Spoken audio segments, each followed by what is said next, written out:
साताऱ्यामध्ये होऊ घातलेल्या विद्रोही साहित्य संमेलनाचे नियोजित अध्यक्ष आदरणीय माझे भाऊत संभाजी भगतजी, मंचावरती उपस्थित असलेले आजच्या कार्यक्रमाचे अध्यक्ष आदरणीय करुणासागर पगारे सर, आदरणीय डॉक्टर डी.एल. कराड, आदरणीय कॉम्रेड राजू देसले सर, श्यामला चव्हाण ताई, जयवंत खडताळे सर, बागुल सर आणि इथं जमलेल्या सर्वच बायोलॉजिकल बंधू भगिनींना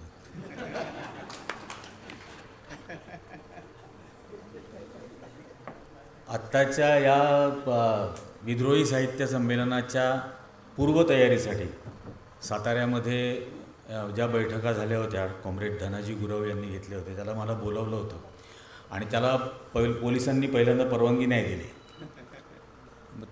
मी त्यांना विचारलं की का बरं परवानगी नाही, तर म्हणे ते निरंजन टकले फार हिंसक बोलतात म्हणे. म्हटलं मी तुम्हाला प्रॉमिस करतो की मी नितेश राणे जितकं सहिष्णू बोलतो तेवढंच सहिष्णू मी बोलेन. मग ते म्हणे नाही तरी परवानगी नाही देणार. मग म्हटलं आम्ही हॉलमध्ये कार्यक्रम घेतो, हॉलमध्ये तर परवानगीची काही गरजच नसते, पत्र द्या म्हणे. मग ते पत्र घेतलं कॉम्रेड धनाजी गुरवांकडून. ते पत्र घेतल्यानंतर त्यात त्यांनी महात्मा फुलेंच्या पत्राचा उल्लेख केला होता. त्याच्यावरून त्यांनी विचारलं की हा घालमोडे म्हणजे काय, घालमोड या शब्दाचा अर्थ काय. तर म्हटलं तो असा तुम्हाला सांगता नाही येणार एका शब्दात, तुम्ही या कार्यक्रमाला.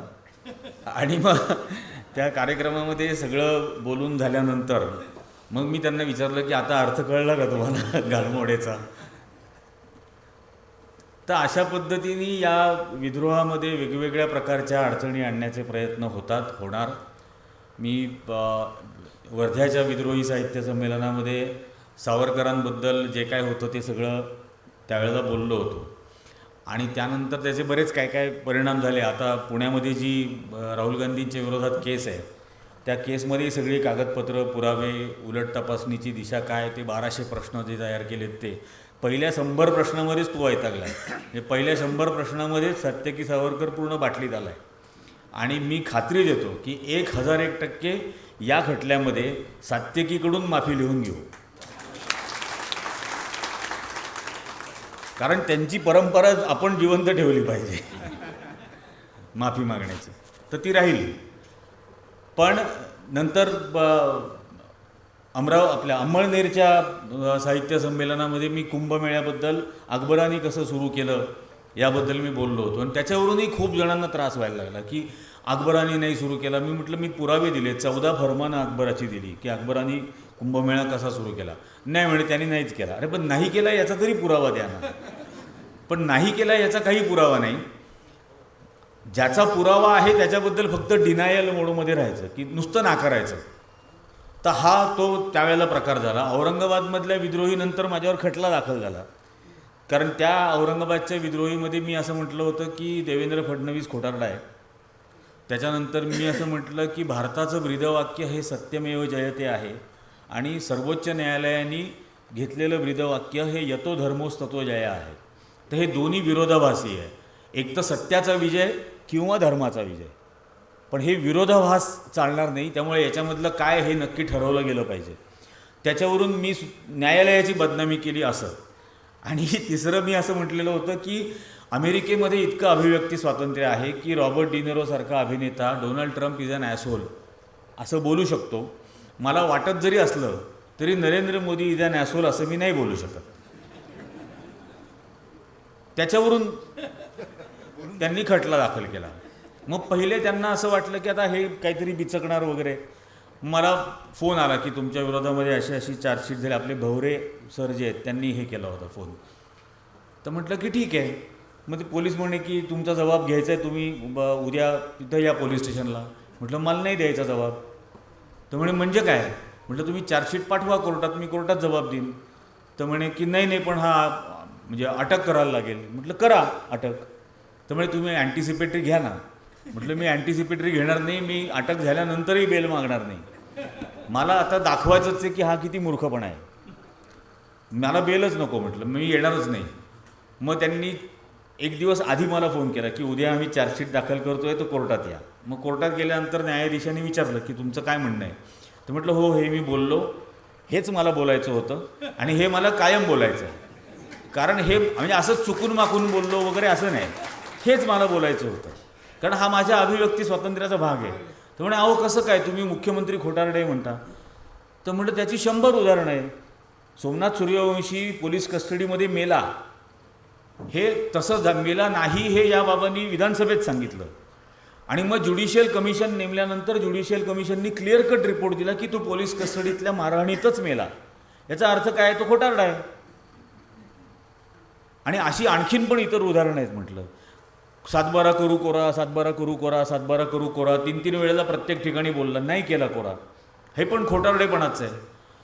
तर म्हणे बरं, पण मग तुम्ही ते न्यायालयाचा अपमान केला. म्हटलं मी कोणाचंच ब्रीदवाक्य निवडलेलं नाही. भारताचं ब्रीदवाक्य भारत सरकारने निवडलं, सर्वोच्च न्यायालयाचं ब्रीदवाक्य सर्वोच्च न्यायालयाने निवडलं. यातला विरोधाभास काय एवढाच मी सांगितला. यात बदनामीचा काय विषय, ही ब्रीदवाक्य त्यांनी ठरवावी बदलायची की नाही बदलायची. म्हणजे तुम्ही मोदींना असं असं बोललात. तर म्हटलं मोदींना असं बोलता येणार नाही असं मी बोललो. तर म्हणे की नाही तुम्ही अप्रत्यक्षरित्या बोललात. तर म्हटलं खरं तर मी प्रत्यक्षरित्या पण बोलू शकतो, कारण ॲसोल ही युनिव्हर्सल ट्रूथ आहे. जगातल्या प्रत्येक सजीव प्राण्याला ते आहे. ते बदनामीकारक त्याच्याचसाठी आहे ज्याला नाही आहे. त्यामुळे पहिले ते सिद्ध व्हावं की यांना ते नाही आहे, मग मी बदनामी केली असं आपल्याला म्हणता येईल. त्यांनी पण डोक्याला हात लावला. त्यामुळे की जा. मग मी त्यांना म्हटलं की अहो नाशिकचं आहे, म्हटलं गोदावरीचं पाणी पितो, वालदेवीचं नाही प्यायलं, त्यामुळे माफी नाही मागणार. पण हे होत राहतं आणि हे होत राहणार. आता या परवाच्या निवडणुकांचे निकाल लागल्यानंतर तर आपण हे खात्रीने म्हणू शकतो की लोकशाही संपवली आहे.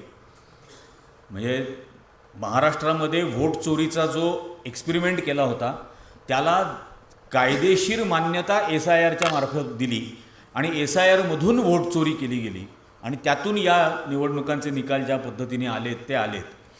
अर्थात बऱ्याच मी आजच्या एका ठिकाणी पण हेच म्हटलं की या फॅशिझमला ज्या ज्या लोकांनी ताकद दिली त्याच्यामध्ये ममता बॅनर्जी पण होत्या. 2002 साली ज्या वेळेला गुजरातमध्ये मुसलमानांचं हत्याकांड झालं त्यावेळेला या केंद्रीय मंत्री होत्या आणि त्याच्या विरोधात राजीनामा देऊन या बाहेर नाही पडल्या. मुळात यांची इच्छा काँग्रेसनी कम्युनिस्टांच्या विरोधामध्ये भाजपबरोबर युती करावी बंगालमध्ये अशी होती. त्याला प्रणव मुखर्जींनी नकार दिला, म्हणून मुकुल रॉय बरोबर यांनी तृणमूल काँग्रेस काढली आणि जाहीर सभांमध्ये भाजप आमचा नॅचरल अलाय आहे असं भाषणं त्यावेळेला करत होत्या. त्याच्यानंतर जे काही घडत गेलं म्हणजे तेव्हा राजीनामा नाही दिला. आत्ता अगदी इंडिया अलायन्स करायचं नाव काढलं, इंडिया अलायन्समधून ऐन वेळेला बाहेर पडल्या, लोकसभा स्वतंत्र लढवली. हे वारंवार त्यांनी हे केलेलं आहे. मी त्यांना मुंबईत पण हे त्यांच्या कार्यक्रमात बोललो होतो की आम्ही तुमच्या याच्यावर विश्वास का ठेवू. तुमचा मोदींच्या फॅशिझमला विरोध आहे, पण तुमचं पण ते एक फॅशिझम आहे. तुमचं कार्टून काढलं म्हणून 1.5 वर्ष पत्रकार तुरुंगात ठेवला होता यांनी. तर या म्हणजे नितीश कुमार असेल हे असतील यांनी दरवेळेला बळ दिलेलं आहे आज म्हणजे. आणि हे प्रत्येक राज्यामधलं आहे. अकाली दलाला यांनी गिळंकृत केलं, यांनी जनता दल युनायटेडला गिळंकृत केलं, नितीश कुमारच्या पक्षाला, आता ममता बॅनर्जींना गिळंकृत करून टाकलेलं आहे. त्याच्यानंतर नवीन पटनाईकच्या पक्षाला यांनी गिळंकृत केलं. जो यांच्याबरोबर गेला, शिवसेनेला यांनी गिळंकृत केलं, राष्ट्रवादीला यांनी गिळंकृत केलं. हे जो यांच्याबरोबर राहिलेलं आहे, यांना सहानुभूती दिलेली आहे, यांना मदत केलेली आहे, त्याला यांनीच गिळून टाकलेलं आहे. त्यामुळे हे खूप लक्षात ठेवायला लागेल की सतत कोणत्याही परिस्थितीत या फॅशिझमच्या विरोधामध्ये कोण उभं राहिलं, कोणी यांना कधीही साथ नाही दिली, तेच खरे यांचे विरोधक. हे खूप लक्षात ठेवायला लागेल. आणि आता या सांस्कृतिक क्षेत्रामध्ये म्हणजे विद्रोही साहित्य संमेलनाचे दादा तुम्ही अध्यक्ष झालेला आहात. पहिल्या विद्रोही साहित्य संमेलनामध्ये सुद्धा तुमचा केवढा मोठा रोल होता मुंबईत झालेल्या. हे आत्ता नाशिकला कॉम्रेड सुबोध मोरेंनी जेव्हा मुलाखत घेतली तेव्हा नाशिककरांसमोर ते आलं की कुठल्या परिस्थितीमध्ये व्यक्तिगत पातळीवर तुम्ही होतात तरीही तुम्ही या विद्रोही चळवळीसाठी म्हणून त्यावेळेला सहकार्य करत होतात. आणि हे खूप गरजेचं आहे की हा जो आवाज आहे, जो आपण कायम म्हणतो शेवटच्या माणसाचा आवाज, हा लोकांपर्यंत येण्यासाठी, याला बळ देण्यासाठी ही विद्रोही चळवळ म्हणजे आणि ही विद्रोही सांस्कृतिक हस्तक्षेप हा खूप सकस आणि खूप बळकट होणं हे अत्यंत जरुरी आहे. माझी एकच विनंती आहे की हे विद्रोही साहित्य संमेलनापुरतं राहू नये. आपलं 9-10 तारखेला संमेलन संपल्यानंतर दर महिन्याला याचा महाराष्ट्रभर काहीतरी कार्यक्रम असायला हवा. वर्षभर हा विद्रोह सुरू राहिला पाहिजे. वर्षभर प्रत्येक जिल्ह्यातल्या लोकांना काहीतरी कार्यक्रम मिळाला पाहिजे तो राबवण्यासाठी ह्या विद्रोहाच्या निमित्ताने. हे जर हे आपण नक्कीच कराल, ही पण 100% मला याबद्दलची खात्री आहे. आजच्या या कार्यक्रमाबद्दल आपण सर्वजण इथं जमलात, नाशिककरांतर्फे आणि आपल्या सर्वांतर्फे मी सुद्धा आदरणीय संभाजी भगत यांचं मनःपूर्वक अभिनंदन करतो. येणाऱ्या वर्षासाठी त्यांना अगदी मनःपूर्वक शुभेच्छा देतो आणि हवं ते काम आम्हाला सांगा, आम्ही 100% हे वर्षभर निभावू याची खात्री पण देतो. जय हिंद, जय भीम, जय महाराष्ट्र.